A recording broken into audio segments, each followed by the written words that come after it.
नमस्कार. आज आपण करिअरबद्दल जरा वेगळा विचार करणार आहोत.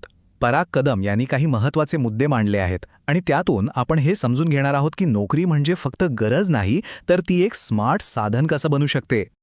सुरुवातच करूया एका महत्त्वाच्या प्रश्नानं. जरा विचार करा, आपली जी नोकरी आहे ती आपलं भविष्य घडवतीये की फक्त आपला महिनाभराचा खर्च चालवतीये? ह्या एका प्रश्नाचं उत्तर आपल्या करिअरची दिशाच बदलू शकतं, नाही का?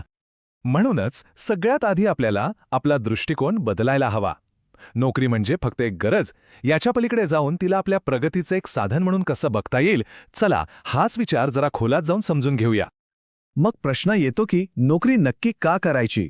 चला तर मग काही अशी पॉझिटिव्ह आणि जबरदस्त कारणं पाहूया जी योग्य करिअर निवडायला नक्कीच मदत करतील. करिअरच्या सुरुवातीला नोकरी आपल्याला सगळ्यात महत्त्वाची गोष्ट शिकवते, ती म्हणजे शिस्त. म्हणजे खरं प्रोफेशनल जग कसं चालतं, इच्छा नसताना सुद्धा काम कसं करायचं, हे सगळं आपल्याला नोकरीतच कळतं. हे असं शिक्षण आहे जे खरंच कुठली शाळा कॉलेज नाही देऊ शकत. पण इथे एक धोका आहे.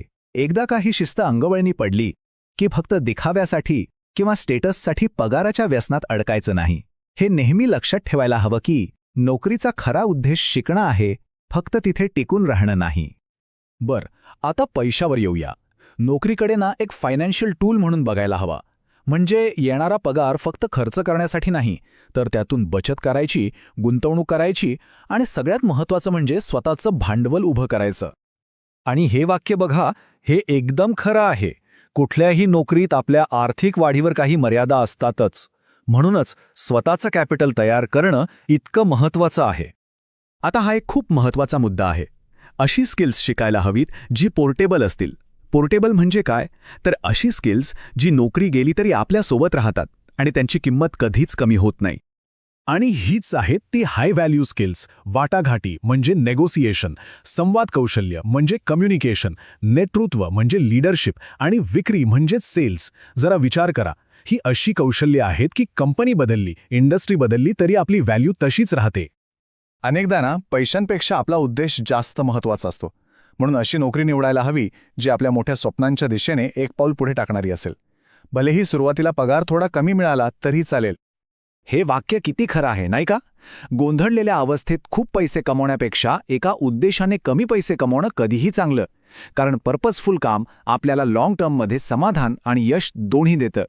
त्यामुळे फक्त पैशाच्या मागे न धावता आपल्या ध्येयाशी प्रामाणिक राहणं महत्त्वाचं आहे. ठीक आहे, तर कोणती नोकरी करायची हे तर आपण पाहिलं, पण कोणती नोकरी करायची नाही हे समजून घेणंही तितकंच किंबहुना जास्तच महत्त्वाचं आहे. चला तर मग काही धोक्याचे इशारे ओळखूया. अशा नोकरीचा विचार करा जी आपल्याला दिवसभर व्यस्त ठेवते, पण महिन्याच्या शेवटी खिसारी कामाच असतो. जिथे पगार महिना संपायच्या आतच संपतो. ही काय जगण्याची लढाई झाली, भविष्याची तयारी नाही. हा एक प्रकारचा सापळाच आहे. आणि ही ओळ बघा, हे उत्पन्न नाही तर हळूहळू होणारी घुसमट आहे. हे एकदम बरोबर आहे. ही अशी घुसमट असते जी आपल्याला फायनान्शियली आणि मेंटली इतकं तोडून टाकते की मोठी स्वप्न बघायचा विचारसुद्धा मनात येत नाही. आता अशा नोकरीपासून तर नक्कीच लांब राहायला हवं जी आपली क्रिएटिव्हिटीच मारून टाकते.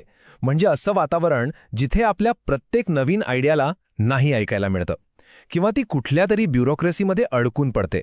अशा ठिकाणी आपली सर्जनशीलता हळूहळू संपून जाते.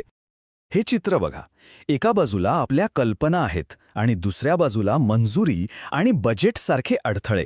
जर प्रत्येक वेळी आपल्या आयडियाज या दोन शब्दांमध्येच अडकून मरत असतील तर समजून घ्यायची वेळ आली आहे.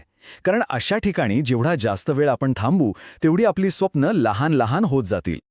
आणि तिसरी गोष्ट ज्यापासून दूर पडायचं ती म्हणजे अशी नोकरी जिथे भीतीचं वातावरण आहे. हे खूपच टॉक्सिक असतं. जिथे भीती असते तिथे आपली वाढ तर थांबतेच, पण आपली विचार करण्याची पद्धतसुद्धा संकुचित होऊन जाते. म्हणजे बघा, काही बोलायची भीती, काही विचारायची भीती, अरे साधी चूक करायची सुद्धा भीती.